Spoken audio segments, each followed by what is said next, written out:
But as an El Paso city councilman, Beto O'Rourke used his position to push insider deals to benefit his own family. Beto fought to use government power. This political attack ad from Senator Ted Cruz will soon come to a computer screen or cell phone near you. It hopes to create a negative first impression of his opponent, El Paso Congressman Beto O'Rourke.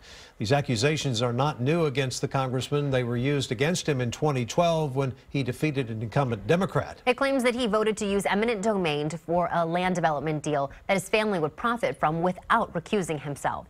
KXAN's political reporter Phil Prazen takes a look into what's true and what's not. Like most negative ads, it has a kernel of truth, but it's not the whole story. About 10 years ago, the city of El Paso wanted to redevelop the area between Interstate 10 and the International Bridge over to Juarez. It was called the Downtown Plan, and it called to redevelop a small part of one of the oldest neighborhoods in El Paso. Neighbors there didn't like it. Beto O'Rourke was on city council. His father-in-law was part of a group that was pushing it. All day I dug through old articles, videos, and our El Paso station's coverage of the controversy. More than a decade ago, O'Rourke did push for the downtown plan to be part of the city's master plan. And his father-in-law, Bill Sanders, was one of many business and civic leaders pushing the plan through a group called the Paso del Norte Group. Yes, people living in the Segundo barrio were upset that O'Rourke did not recuse himself from votes on the issue. Since he should not have voted last week. There were 2 ethics complaints filed. They were dismissed after a commission found no wrongdoing.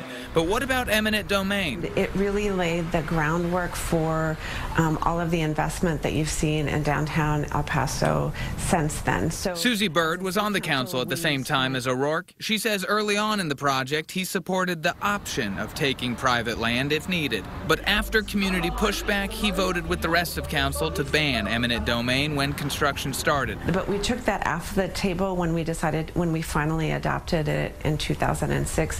And that was based on a lot of feedback from the community. We realized it was a huge distraction. But did his father-in-law make any profit? He was quoted at the time saying any profit he would have made, he would have donated to a downtown charity.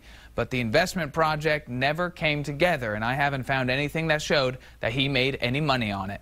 Sydney?